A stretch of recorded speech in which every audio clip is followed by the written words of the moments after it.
Subscribe કરો only officer ने बाजूना bell icon ने दबाવો જેથી હરેક વિડિયોની નોટિફિકેશન તમને તમારા મોબાઈલ પર મળી રહે। नमस्कार दर्शक मित्रों, हूँ छू राहुल ने તમે જોઈ રહ્યા છો ઓનલી ઓફિસર। મિત્રો આજે વાત કરવાનો છે 22 ઓક્ટોબરનું જેટલું પણ કરંટ અફેર્સ બને છે તેના વિશે આ વિડિયોની અંદર ચર્ચા કરવાનો છું। તો મેક શ્યોર કે વિડિયો તમે લાસ્ટ સુધી જોતા રહો અને મારા નવા દર્શક મિત્રોને જણાવો કે તમે હજી સુધી મારી ચેનલને સબસ્ક્રાઇબ ન કરી તો અત્યારે સબસ્ક્રાઇબ બટન પર ક્લિક કરો અને બાજુના ઘંટી બટનને દબાવો જેથી સવારના 5 વાગે ડેઈલી સવારના 5 વાગે કરંટ અફેર્સના વિડિયોઝ તમને તમારા મોબાઈલ પર મળી રહે। એક આ વિડિયોની પીડીએફ ફાઇલ નીચે ડિસ્ક્રિપ્શનમાં છે, ડાઉનલોડ કરી લેજો, એકદમ ફ્રી છે, તમારે 1 પણ રૂપિયો ચૂકવવાની જરૂર રહેશે નહીં। અને વિડિયોઝ પસંદ આવે તો પ્લીઝ લાઇક બટન પર ક્લિક કરો। તમારી એક લાઇક કોઈ એક જરૂરિયાતમંદ સ્ટુડન્ટ સુધી આ વિડિયોઝ તેના સુધી પહોંચાડી દેશે તો કોઈ જરૂરિયાતમંદ સ્ટુડન્ટની મદદ થઈ શકે।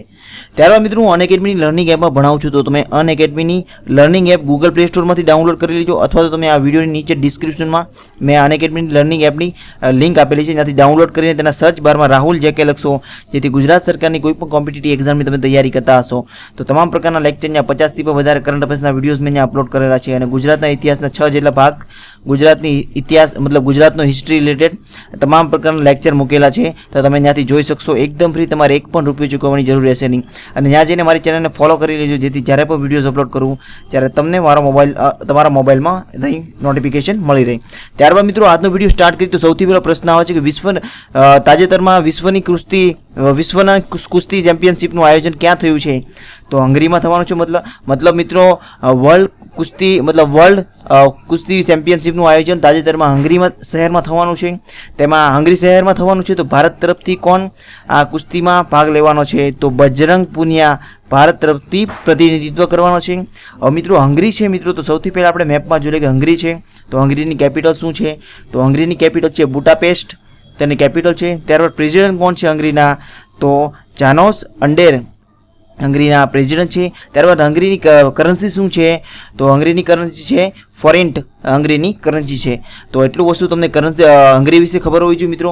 ત્યારબાદ મિત્રો સેકન્ડ પ્રશ્ન આવે છે કે તાજેતરમાં brief answer to the big question આ કઈ વ્યક્તિએ પુસ્તક લખ્યું છે? તે વ્યક્તિનું નામ શું છે? તો સ્ટીફન હોકિન્સ। તાજેતરમાં આ પુસ્તકનું લોકાર્પણ પુસ્તક જાહેર કરવામાં આવ્યું છે જે સ્ટીફન હોકિન્સ દ્વારા લખવામાં આવ્યું છે મિત્રો। તેનું પુસ્તકનું નામ શું છે એ પણ યાદ રાખજો કેમ કે કોમ્પિટિટિવ એક્ઝામમાં નામ જરૂરથી પૂછી લેશે। તો brief answer to the big question આનો મતલબ શું થાય મિત્રો? તો જે દુનિયામાં જે આવતા 100 વર્ષ સુધીમાં જે ભગવાન છે તેનું અસ્તિત્વ આ બુક્સની અંદર આ સ્ટીફન હોકિન્સે આની અંદર જણાવેલું છે અને માનવ અસ્તિત્વ અને માનવ બુદ્ધિની ક્ષમતા કેટલી રહેશે તેવી આ બુક્સમાં આ સ્ટીફન હોકિન્સે આ બુક્સ એના ઉપર લખેલી છે। તો આ પ્રશ્નમાંથી તમને એટલું વસ્તુ ખબર હોવી જોઈએ। ત્યારબાદ સેકન્ડ પ્રશ્ન આવે છે કે તાજેતરમાં wildlife photograph of the યરનું પુરસ્કાર કોણે જીત્યું છે તાજેતરમાં 2018માં? તો મોસ્ટ ઇમ્પોર્ટન્ટ ક્વેશ્ચન બની શકે છે, આવનારી એક્ઝામમાં પૂછી શકે છે। તો world wild life photograph of the year તેનું નામ છે માર્શલ વન ઓસ્ટન, તાજેતરમાં તે 2008નો વાઇલ્ડ લાઇફ ફોટોગ્રાફરનું એવોર્ડ જીતેલો છે। તો હવે માર્શલ વન ઓસ્ટન છે મિત્રો, તો કયા દેશનું છે એ પણ યાદ રાખજો, તો ડચનો છે મિત્રો આ વ્યક્તિ। તો આ પ્રશ્નમાંથી તમને એટલું વસ્તુ ખબર હોવી જોઈએ। ત્યારબાદ સેકન્ડ પ્રશ્ન આવે છે કે તાજેતરમાં ભારતમાં સૌથી ઊંચો ઝંડો કઈ જગ્યાએ ફરકવામાં આવ્યો છે? તો મુંબઈ શહેરમાં તાજેતરમાં ઇન્ડિયાનો સૌથી મોટો ફ્લેગ તાજેતરમાં ઝંડો ફરકાવવામાં આવ્યો છે। કેટલા જમીનથી કેટલા મીટર ઊંચો આ ઝંડો ફરકાવવામાં આવ્યો છે?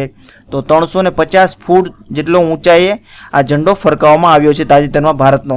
અને કઈ શહેરમાં? તો મુંબઈ શહેરમાં તાજેતરમાં આ ઝંડો ફરકાવવામાં આવ્યો છે। તો આ પ્રશ્નમાંથી તમને એટલું વસ્તુ ખબર હોવી જોઈએ। ત્યારબાદ સેકન્ડ પ્રશ્ન આવે છે કે તાજેતરમાં દુનિયાના સૌથી મોટા પુલનું ઉદ્ઘાટન ક્યારે કરવામાં આવશે?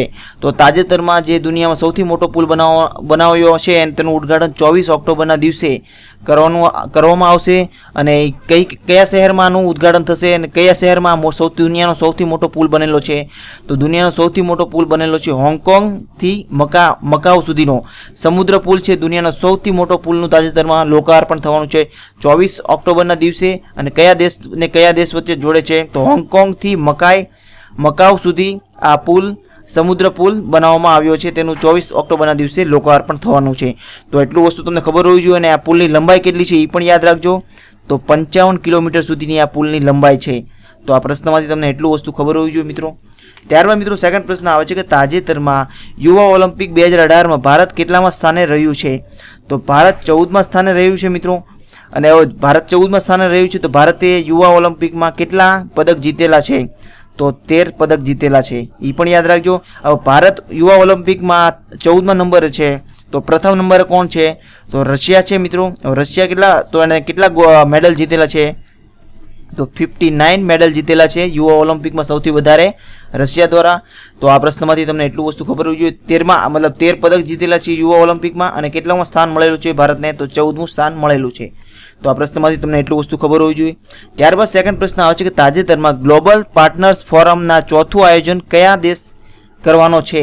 તો ભારત દેશ દ્વારા આ તાજેતરમાં ગ્લોબલ પાર્ટનર્સ ફોરમનું તાજેતરમાં ચોથું આયોજન કરવામાં આવ્યું છે ભારત દ્વારા. તો ભારતમાં કઈ જગ્યાએ? તો ન્યૂ દિલ્હીમાં તેનું આયોજન કરવામાં આવ્યું છે. હવે મિત્રો ભારત દ્વારા ગ્લોબલ પાર્ટનરશિપ ફોરમનું ચોથું ઉદ્ઘાટન આયોજન કરવામાં આવ્યું છે દિલ્હીમાં, ભારત દ્વારા. હવે ભારત છે તો સૌથી પહેલાં આપણે મેપ જોઈ લઈએ ભારતનો. આ રહ્યો ભારતનો મેપ. તેની રાજધાની શું છે? તો ન્યૂ દિલ્હી તેની કેપિટલ છે. ત્યારબાદ પ્રધાનમંત્રી કોણ છે ભારતના? તો નરેન્દ્ર મોદી. કેટલામાં નંબરના? તો 14મા નંબરના પ્રધાનમંત્રી છે. તેનું જન્મસ્થળ શું છે? તો વડનગર. વડનગર કઈ જગ્યાએ આવેલું છે? તો મહેસાણામાં છે. મહેસાણા કઈ જગ્યાએ છે? તો ગુજરાતમાં છે.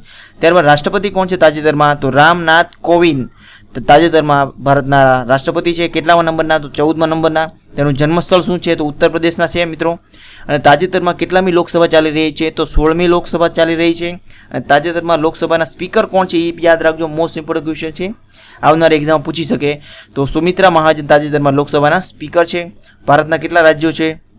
તો 29 રાજ્યો છે. તો એટલું વસ્તુ તમને ભારત વિશે જનરલ નોલેજ હોવી જોઈએ મિત્રો. ત્યારબાદ મિત્રો સેકન્ડ પ્રશ્ન આવે છે કે કાલના વિડીયોના પ્રશ્ન હતા મિત્રો કે ઈમેલ આઈડી કેટલા ભાગમાં વેચાય છે? તો 2 ભાગમાં વેચાય છે. ત્યારબાદ સેકન્ડ પ્રશ્ન હતો કે આઉટલુક એક્સપ્રેસ શું છે? તો એક સોફ્ટવેર છે મિત્રો. ત્યારબાદ સેકન્ડ પ્રશ્ન હતો કે નીચેનામાંથી ઓપરેટિંગ સિસ્ટમ નથી તે જણાવો. તો MS ઓફિસ એ ઓપરેટિંગ સિસ્ટમ નથી.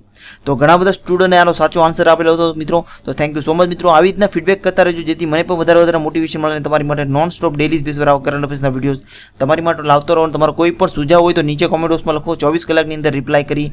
અને વિડીયોઝ પસંદ આવે તો પ્લીઝ લાઇક કરો. તમારી એક લાઇક કોઈ એક જરૂરિયાતમંદ સ્ટુડન્ટ સુધી આ વિડીયોઝ તેના સુધી પહોંચી જશે તો કોઈ જરૂરિયાતમંદ સ્ટુડન્ટની મદદ થઈ શકશે, તેની દુઆ મળી રહેશે. તો પ્લીઝ અત્યારે લાઇક બટન પર ક્લિક કરો. અને મારા નવા દર્શક મિત્રોને જણાવો કે તમે હજી સુધી મારી ચેનલને સબસ્ક્રાઇબ ન કરી તો સબસ્ક્રાઇબ કરી લો, જેથી સવારના 5 વાગે ડેલી કરંટ અફેર્સના વિડીયોઝ તમને તમારા મોબાઈલ પર મળી રહે. એકદમ ફ્રી, તમારે એક પણ રૂપિયા ચૂકવવાની જરૂર રહેશે નહીં.